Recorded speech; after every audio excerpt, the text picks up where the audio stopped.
Hello friends, welcome back to my channel Gyan Sankalp. तो friends, आज हम पॉलिटिकल साइंस के most important most expected questions करने वाले हैं। जो आगामी आप कोई भी एग्ज़ाम दे रहे हो, किसी भी स्टेट का असिस्टेंट प्रोफेसर का दे रहे हो या पीजीटी दे रहे हो या यूजीसी नेट दे रहे हो, इसमें ये आपको काफ़ी हेल्प करने वाला है। इसमें पॉलिटिकल साइंस के सारे सब यूनिट से क्वेश्चन है, तो इससे ये होगा कि आपको अपनी तैयारी का भी पता चलेगा कि आपके किस यूनिट्स में आपके कितने क्वेश्चन आप सही कर पा रहे हो और कौन सा यूनिट आपका वीक है। ठीक है, तो स्टार्ट करें आज का क्लास। अगर आप चैनल पे पहली बार आए तो प्लीज़ चैनल को सब्सक्राइब कर लीजिएगा, और जब सब्सक्राइब कीजिएगा तो बेल आइकन को भी प्रेस कीजिएगा, ताकि जब भी मैं आगे वीडियो डालूंगी तो आपको नोटिफिकेशन मिल जाएगा। चलिए स्टार्ट करते हैं। क्या है, पहला क्वेश्चन है कालक्रम में व्यवस्थित करना। थिंकर हैं और उनके बुक्स दिए गए हैं, उसको आपको क्रम में सजाना है।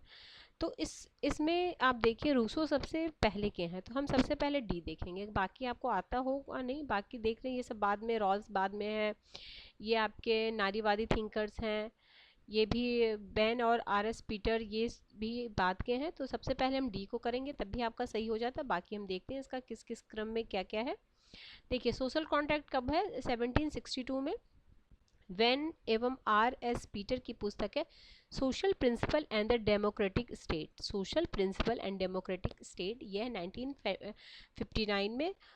जॉन रॉल्स की है अ थ्योरी ऑफ जस्टिस 1971 में, और सुजान मॉलर ऑकिंस का है जस्टिस जनरल एंड फैमिली 1989 का। नेक्स्ट क्वेश्चन पे चलते हैं। निम्नलिखित में से कौन से दो कथन कश्मीर को लेकर भारत पाक संबंध के बारे में सही है। देखिए, सुरक्षा परिषद वर्ष 1948 में पहली बार जम्मू कश्मीर के मुद्दे पर चर्चा की थी, बिल्कुल सही बात है ये। अटल बिहारी वाजपेयी और परवेज मुशर्रफ के बीच वर्ष 2004 में इस्लामाबाद में एक शिखर सम्मेलन हुआ था, बिल्कुल ये भी सही है। युद्ध विराम रेखा आर पार बस सेवा का नहीं, 2000 से नहीं, ये भी दोनों गलत है। तो ए और बी, अगर देखिए क्वेश्चन सही पूछा जा रहा है तो ए बी आंसर, यही पूछा जाए इनमें से कौन सा गलत है तो सी डी हो जाता। तो इसका राइट आंसर हो जाएगा ए और बी। नेक्स्ट क्वेश्चन पे चलते हैं। नेक्स्ट है, निम्नलिखित में से किस आधार पर न्यायपालिका द्वारा उत्प्रेषण याचिका जारी की जा सकती है।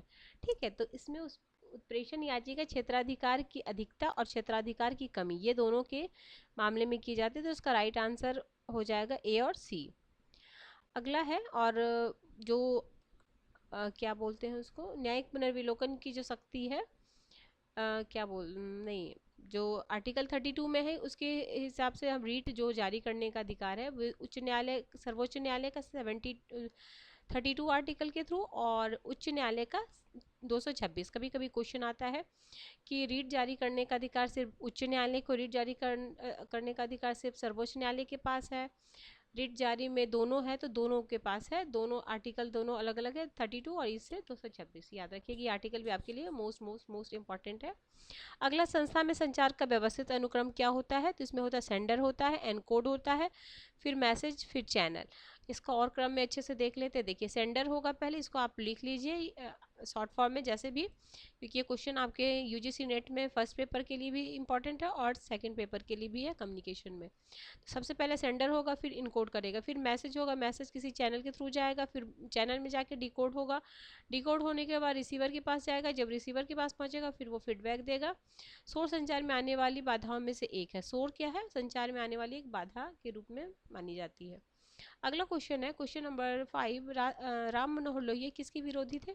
तो पूंजीवाद और साम्यवाद के विरोधी थे।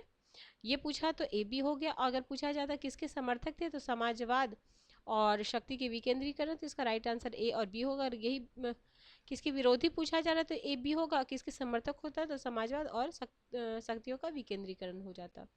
अगला है, निम्नलिखित में कौन सी महिलाओं की असमानता में तर्क संबंधित तर्क है।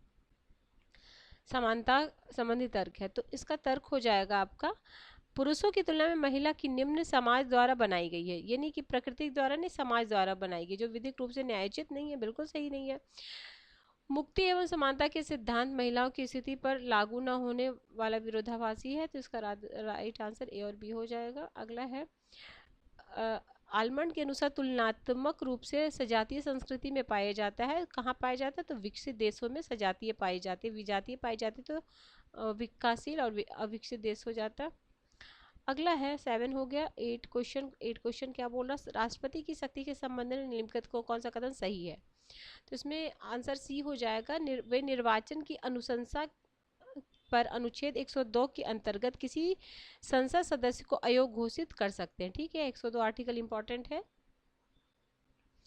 अगला है, हाँ देखिए, क्षेत्रीय परिषद के अध्यक्ष गृह मंत्री करते हैं और अंतर्राज्यीय परिषद के अध्यक्ष प्रधानमंत्री करते हैं।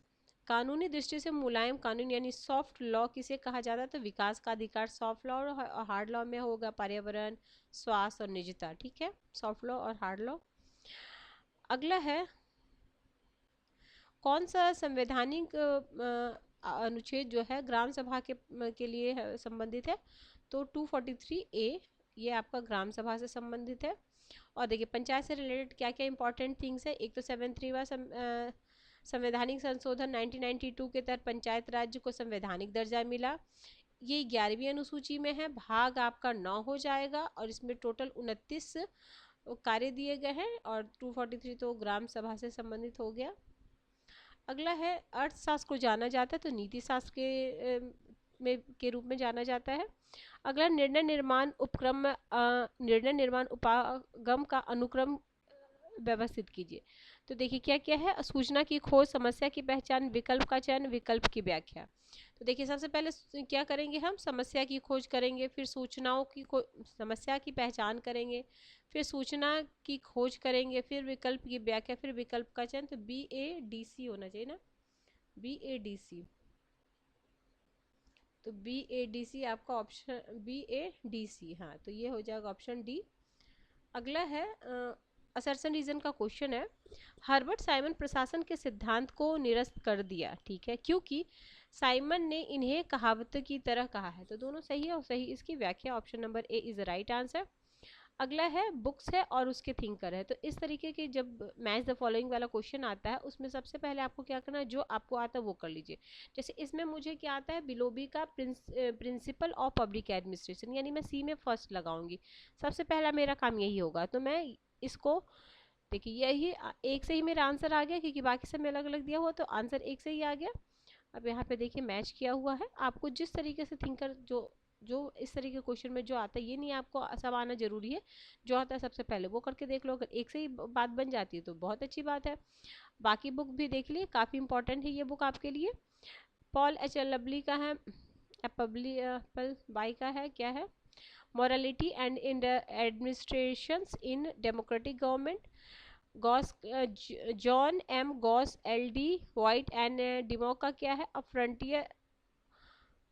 अ frontiers of public administration, Willoughby का principle of public administration, Dwight Waldo का है ideas and issues in public administration, ideas and issue in public administration. Jayaprakash Narayan को कब भारत रत्न मिला था, तो 1919 में। इनकी ये बुक इंपॉर्टेंट है, वो देख लीजिए। प्रेजेंट डायरी, प्रेजेंट नोटबुक किसकी है, ग्रामसी की है। प्रेजेंट डायरी किसकी है, जयप्रकाश नारायण की है। Appeal of the reconstruction of Indian polity 59 में है। टुवार्ड्स टोटल रिवोल्यूशन 78 में है। और सर्वोदय एंड डेमोक्रेसी ये आपका 64 में है। अगला है, निम्नलिखित में से कौन सही ढंग से सुमेलित है, तो जॉन रॉल्स समतावादी, ठीक है। प्लेटो आदर्शवादी, बिल्कुल सही बात है। मेरी वॉस्टनक्राफ्ट कम्युनिस्ट नहीं है, यह फेमिनिस्ट थिंकर है। और ग्रामसी आपके कम्युनिस्ट में हो जाएंगे, तो ये ऊपर नीचे वो उलट गलत दिया हुआ, तो इसका राइट आंसर ए बी हो जाएगा। Option number A is the right answer. ये वेरी वेरी इंपॉर्टेंट क्वेश्चन आपके लिए है। देखिए क्या है, चीन की हथेली का 5 उंगली वाला सिद्धांत क्या है। तो देखिए 5 उंगली वाला क्या सिद्धांत है ना, ये हथेली को ये तिब्बत मानता है। इसके जो 5 उंगलियां हैं कौन कौन है, उसमें से आपका एक हो जाएगा भूटान और नेपाल और अरुणाचल, सिक्किम और लद्दाख, ठीक है। तो इसका ए और बी होगा राइट आंसर। ए बी कहाँ पे है, ऑप्शन नंबर सी। ये मिजोरम, मणिपुर, त्रिपुरा नहीं, इसकी बात नहीं करते। भूटान, नेपाल याद रखिएगा, अरुणाचल, सिक्किम, लद्दाख। तो आप जैसे भी याद कर लेना, इम्पॉर्टेंट है आपके लिए। अगला है, आतंकवाद से संबंधित सूची और सुमेलित कीजिए। अभी देखिए आतंकवाद से रिलेटेड बहुत कुछ चल रहा है, तो हो सकता है ये क्वेश्चन को रिपीट किया जाए। ये यूजीसी नेट का प्रीवियस ईयर का PYQ है, तो आगामी आप कोई भी किसी भी स्टेट का असिस्टेंट प्रोफेसर दे रहे हैं तो उसके में आपको काफ़ी हेल्प करेगा। चलिए देखिए, विमान में दिए गए अपराध के कतिपय अन्य कृत्य संबंधी कन्वेंशन टोक्यो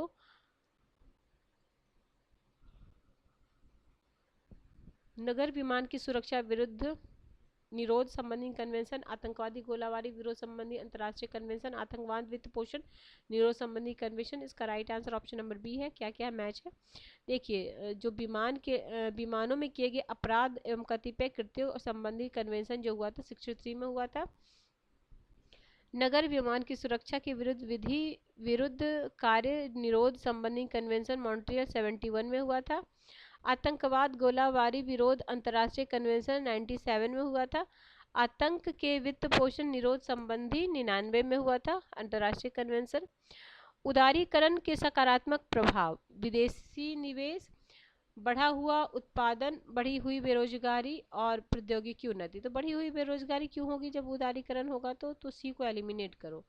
तो सी को एलिमिनेट करोगे तो आपका A B D is the right answer. Next question 20, निम्नलिखित में से कौन अभिकथन गलत है? गलत ढूंढना है। वैश्वीकरण से तात्पर्य अर्थव्यवस्था का अंतर्राष्ट्रीयकरण, ठीक बात है। वैश्वीकरण बाजार अर्थव्यवस्था पर बल देता है, बिल्कुल सही बात है। वैश्वीकरण अर्थव्यवस्था की निगरानी के लिए अंतर्राष्ट्रीय संस्थाओं को बढ़ावा देता है, बिल्कुल सही बात है। वैश्वीकरण संकीर्ण संस्कृति को बढ़ावा देता है, ये क्यों? संकीर्ण क्यों होगा? विस्तृत होगा ना, तो यही इसमें निगेटिव को ढूंढना था हमें, वही हो जाएगा। Option number D is the right answer. Next question पे चलते हैं। नेक्स्ट क्वेश्चन क्या है? विश्व व्यापार संगठन के संबंध में निम्नलिखित में से कौन से दो अभिकथन सही है? यह एकमात्र अंतर्राष्ट्रीय संगठन जो राष्ट्रों के बीच विश्व व्यापार नियमों से संबंधित है। इसकी स्थापना 1996 में की गई है, नहीं ये गलत है, 95 में किया गया। इसका मुख्यालय जिनेवा, ये सही बात है। तो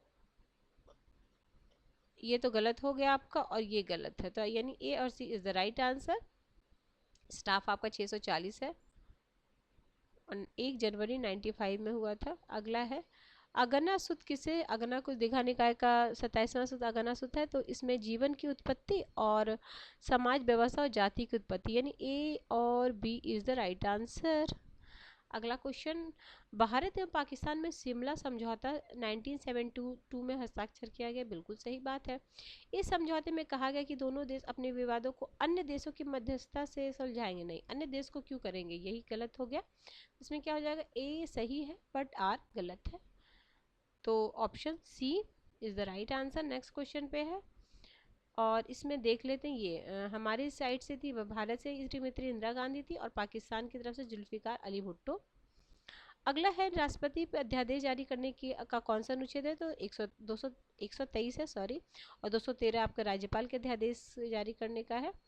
थोड़ा इसके बारे में देख लेते हैं। देखिए, राष्ट्रपति अपनी विधायी शक्ति जो अध्यादेश जब 123 में अध्यादेश जारी करती है, जब दोनों सदनों में किसी एक सदनों का सत्रावसान हो गया है तब अध्यादेश जारी होता है। सदन की बैठक शुरू होने से 6 सप्ताह के भीतर अनुमोदन जरूरी होता है, अन्यथा अध्यादेश समाप्त हो जाएगा। 6 सप्ताह याद रखिएगा, यानी 1.5 महीने। हो सकता है महीने में पूछा जाए तो 1.5 महीने हो जाएगा, सप्ताह में पूछा जा रहा है तो 6 सप्ताह। भाषा अधिनियम 1861 के द्वारा वायसराय को अध्यादेश जारी करने की शक्ति प्रदान की गई थी। तो ये भी क्वेश्चन पूछा गया है और पूछा जा सकता है कि सबसे पहले अध्यादेश जारी करने का जो शुरुआत हुआ था किस समय हुआ था? तो 1861 में, ये ध्यान रखिएगा। अगला क्वेश्चन है, भारत संयुक्त राष्ट्र मानव अधिकार परिषद का सदस्य कब बना था? तो ये बना था 1 जनवरी 2019, 1 जनवरी 2019।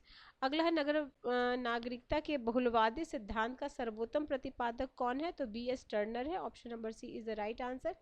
इनकी बुक है हैंडबुक ऑफ सिटीजनशिप स्टडीज।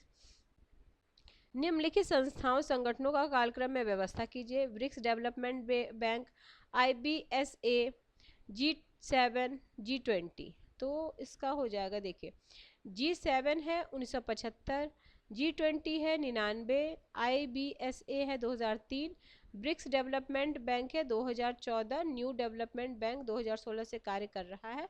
तो ये आपके लिए काफ़ी इंपॉर्टेंट है। G20 99 में है, G7 है आपका 1975 में और ये 2003 में। आप इसका स्क्रीनशॉट ले सकते हो। अगला है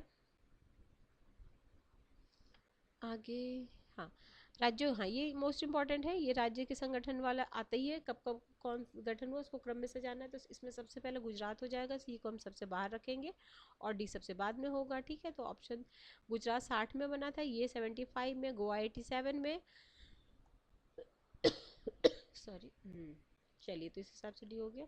और इसको मैंने अपने शॉर्ट्स के थ्रू भी मैंने अपने शॉर्ट्स में काफ़ी सारे आपको फैक्ट डाल दिया करती हूँ, ताकि आप कम टाइम में आपका जो जो बार बार क्वेश्चन पूछे जाते हैं और जिसका बार बार हमें मतलब रिवीजन करना होता है, उसको मैं शॉर्ट्स के थ्रू डाल देती हूँ। क्योंकि देखिए, लंबी वीडियो तो आप देख नहीं पाएंगे, तो शॉर्ट्स तो आप आराम से स्क्रॉल करते जो फालतू की चीज़ें देखते हैं, उससे अच्छा एजुकेशनल वाला शॉर्ट देख लो जिसमें आपके फ़ायदा है। तो आप चैनल पे जाके जैसे वीडियो ना करके शॉर्ट डाल के एक एक देखना, और जो चीज़ आपको नोट डाउन करने लायक लगे कि जो आपको बिल्कुल नहीं याद है, तो उसको आप नोट डाउन कर लो। ठीक है, चलते हैं।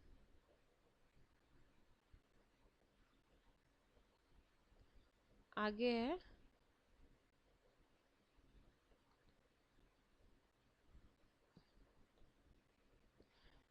अगला, क्या है? वितरणात्मक न्याय मुख्य सम्मान या संपदा के वितरण से संबंधित है।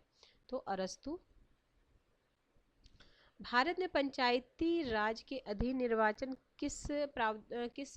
मतलब आर्टिकल के थ्रू होता है? तो 243 के में। तो ये आपको इस आर्टिकल को भी मैंने सारे शॉर्ट्स में डाल रखा है, जो भी आपके लिए काफ़ी इंपॉर्टेंट, नगर पालिका वाले और ये पंचायत वाला। इससे एक एक से पूछा जाता है। इसी में देखो 2 क्वेश्चन पूछ रहे हैं, एक ग्राम सभा पूछा गया और एक निर्वाचन पूछा गया। देखो 2 आर्टिकल पूछा गया। अगर यूनेस्को की स्थापना वर्ष, देखो स्थापना वर्ष अगर सही में पूछे ना तो 45 ही होगा, लेकिन जब ये कार्य करना किया तो इसमें दोनों आंसर यूजीसी नेट ने दिया था। तो 16 नवंबर 1945 को और 4 नवंबर 1946 से उसने कार्य करना प्रारंभ किया था। अगला 73वें संवैधानिक संशोधन पंचायत राज संस्था को निम्नलिखित में से क्या दर्जा देता है? तो ऑब्वियसली संवैधानिक दर्जा देता है। हाँ, अच्छा इसमें ये देखिए, संवैधानिक दर्जा देगा, वित्तीय स्वायत्ता भी होता है। ठीक है, विकेंद्रीकरण नियोजन नहीं, नियोजन की बात, विकेंद्रीकृत सत्ता सत्ता का विकेंद्रीकरण हुआ, बट विकेंद्रित नियोजन वाली बात नहीं हुई है। तो आपको डी को एलिमिनेट करना था, तो ए, बी और सी हो जाएगा राइट आंसर। नेक्स्ट क्वेश्चन पे चलते हैं। भारतीय संविधान की उद्देशिका के संबंध में निम्नलिखित में से कौन से कथन सही हैं? देखिए, उद्देशिका से भी आपका एक क्वेश्चन आना ही आना है। तो उद्देशिका आपको बिल्कुल लाइन बाय लाइन याद होनी चाहिए, उसमें क्या है, कैसे है, और फिर उससे रिलेटेड आपको एमसीक्यू कर लो। तो एक क्वेश्चन तो आपका इससे आता ही आता है। आपने किसी भी मतलब कोई भी एग्जाम आप प्रीवियस ईयर का उठा लो, तो एक उद्देशिका से क्वेश्चन आता ही आता है। एक क्या, कभी कभी तो 2 भी आ जाते, बट एक तो आपका कंफर्म ही है। देखो, इंडियन कॉन्स्टिट्यूशन आपके लिए बहुत वेटेज रखता है, लगता आसान है, लेकिन कभी आपने देखा हो एग्जाम में कई बार आपके इंडियन कॉन्स्टिट्यूशन के क्वेश्चन ही गलत होते हैं।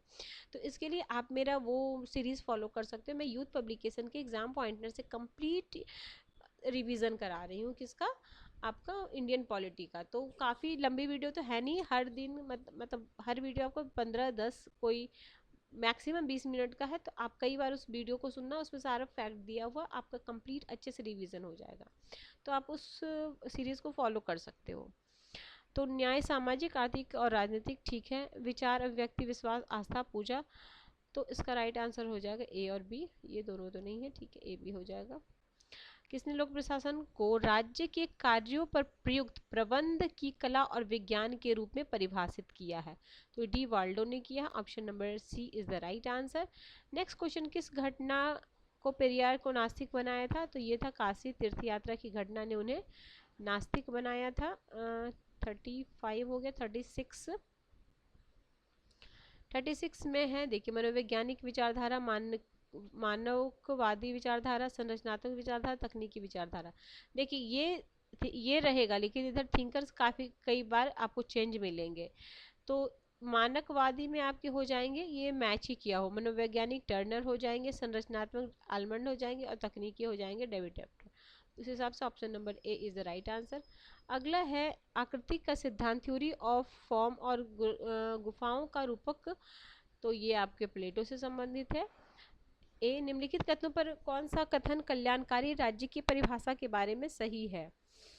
तो ये आपका सारा कुछ सही है। देखिए, पढ़ते हैं, यह एक ऐसा राज्य होगा जो अपने नागरिकों को विस्तृत स्तर पर सामाजिक सेवा उपलब्ध कराएगा। ठीक है, ये एक और साम्यवाद और दूसरी ओर अनियंत्रित व्यक्तिवाद के बीच समझौता होगा। सी है, कल्याणकारी राज्य किसी भी प्रकार के मानवोचित एवं प्रगतिशील समाज के लिए एक आदर्श स्थापित करता है। कल्याणकारी राज्य निजी क्षेत्र के उत्प्रेरकों इंसेंटिव्स को हटाए बिना जीवन निर्वाह की न्यूनतम स्तर की गारंटी देता है। तो इसका सारा कुछ सही हो जाएगा, ए बी सी डी। अगला है, हाँ देखिए, दो या दो से अधिक राज्यों के लिए एक साझा उच्च न्यायालय। काफी इंपॉर्टेंट क्वेश्चन है। देखिए इसका राइट आंसर है ए। देख लेते हैं, दो या दो से अधिक राज्यों के लिए साझा उच्च न्यायालय किस आर्टिकल में, 231 में। कतिपय मामलों में उच्च न्यायालय हस्तांतरण, तो ये 228 में है। जिला न्यायाधीशों की नियुक्ति 233 में है। और उच्च न्यायालय के प्रशासनिक व्यय 229 में है। निम्न में कौन लेखक इटली से है, तो पेरेटो और मोस्का आपकी इटली से है, फर्स्ट एंड सेकेंड। ये याद रखिए, the mind and the society, manual of political economy 1906, the transformation of democracy. दोनों। भारत के नियंत्रक एवं महालेखा परीक्षक निम्नलिखित में से किसके आधार पर मूल्यांकन अध्ययन कर सकता है, तो स्वयं की पहल, वित्तीय समिति के अनुरोध, व्यवस्थापिका के निर्देश पर, मंत्रालय के संगठन एवं विधि विभाग, मैथड्रम डिविजन्स के अनुरोध पर। तो इसका हो जाए ए, बी और सी। और क्या है आर्टिकल, महाभारत के नियंत्रक महालेखा परीक्षक का क्या है आर्टिकल 148। अगला है क्वेश्चन नंबर 42। पुस्तक political order in changing society Huntington की बुक है। काफी इजी क्वेश्चन है, कई बार आ चुका है। प्राकृतिक एवं परंपरागत असमानता के बीच किसने भेद किया है, तो प्राकृतिक और परंपरागत असमानता ये रूसो ने भेद किया है। इनकी जो है discourses on the origin and bases of inequality among man 1974। अब ये है अफ्रीकी संघ के बारे में है कि पश्चिमी अफ्रीकी राष्ट्रों का आर्थिक समुदाय में कितने सदस्य थे, दक्षिण अफ्रीकी विकास समुदाय में कितने सदस्य थे, केंद्रीय अफ्रीकी राष्ट्र के आर्थिक समुदाय में कितने और पूर्वी में कितने। तो इसका राइट आंसर है बी। तो ए में है 4, यानी जो पश्चिमी राष्ट्र उसमें है 15 सदस्य, दक्षिण समुदाय में आपके 16 है, और केंद्रीय राष्ट्रों का आर्थिक समुदाय में आपके हो जाएंगे 12, और पूर्वी में है आपके 6। अगला है towards a new public administration Munro पुस्तक का संपादन किसने किया है, तो ये है फ्रैंक मैरनी ने किया है। कब किया था, 1971 में। क्वेश्चन नंबर 46, राष्ट्रीय स्वास्थ्य नीति 2017 के बारे में क्या सही है। देखिए ये क्वेश्चन आप पढ़ के खुद ही सही कर देते। देखो इसका उद्देश्य प्रति 1000 की संख्या पे 2 बेड की उपलब्धता सुनिश्चित करना है। चलो ठीक है, देखते हैं आगे। ये समझ सार्वजनिक अस्पतालों में दवाएं, मुफ्त निदान और मुफ्त आपात स्वास्थ्य सेवाओं को प्रस्तावित करता है। ठीक है। 2025 तक राष्ट्रीय उप राष्ट्रीय स्तर पर समग्र जनन क्षमता दर को इतना पर लगाना। 2020 में 5 से 23 वर्ष की आयु के बीच मृत्यु दर। तो देखो अब ये बच्चे की श्रेणी में तो आएगा नहीं, ये देखो 5 से ये मृत्यु दर, तो ये वाला एलिमिनेट करते तो ABC इसका राइट आंसर हो गया। अगला है क्या है क्वेश्चन, दिए गए कथनों में से कौन एक कथन एक दूसरे को तर्क करता है। कथन पहला है, संयुक्त राष्ट्र संघ की स्थापना 24 अक्टूबर 1945 को हुई है। ठीक, हुई है, बिल्कुल हुई है। इसका उद्देश्य विश्व शांति और सुरक्षा स्थापित करना। बिल्कुल सही बात है, दोनों सही और सही इसकी व्याख्या कर रहा है। संस्कृतिकरण शब्द किसने क्वाइन किया है, तो ये क्वाइन किए थे MN Srinivasan. Option number A is the right answer. संस्कृतिकरण शब्द की रचना MN श्रीनिवासन ने की है और इसकी बुक नाम है caste in modern India 1962, social change in modern India 66, मॉडर्नेंट कास्ट 87। 49 है, निम्नलिखित में से कौन दो अभिकथन विकास के अधिकार के संबंध में सही है। विकास के अधिकार की घोषणा वर्ष 1986 में साधारण सभा में अंगीकार किया गया। यह अत्यंत संक्राम्य मानव अधिकार है। इसे 1991 में वियना घोषणा और कार्य योजना में कोई जगह नहीं मिली। 1990 में मानव अधिकार के आयोग ने इसके कार्यक्रम की निगरानी हेतु एक कार्य समूह की स्थापना की। तो 49 का राइट आंसर हो जाएगा ऑप्शन नंबर ए और बी। अगला है राष्ट्रीय निम्नलिखित में से कौन सही नहीं है। एक राष्ट्र मनोवैज्ञानिक अवधारणा, राज्य एक कानूनी अवधारणा, राष्ट्रवाद राष्ट्र के लिए योगदान, और राष्ट्र और राज्य समानार्थी। तो यही सही नहीं है, राष्ट्र और राज्य। ठीक है फ्रेंड्स, तो आज हम 50 क्वेश्चन ही करते हैं। नेक्स्ट क्लास में जो रेस्ट इसमें 50 क्वेश्चन बचे हैं वो करा दूंगी। वो आपको काफ़ी हेल्प करेगा आगामी एग्ज़ाम में। तो ठीक है फ्रेंड्स, हम मिलते हैं नेक्स्ट वीडियो में। अगर किसी वजह से ये चैनल आपको हेल्प कर रहा है प्रिपरेशन में, तो ज़रूर चैनल को सब्सक्राइब कर लीजिएगा, और जब सब्सक्राइब कीजिएगा तो बेल आइकन को भी प्रेस कीजिएगा, ताकि जब भी मैं आगे वीडियो डालूंगी तो आपको नोटिफिकेशन मिल जाएगा। देखिए इसमें क्या क्या क्वेश्चन है, नेक्स्ट क्लास में हम करेंगे।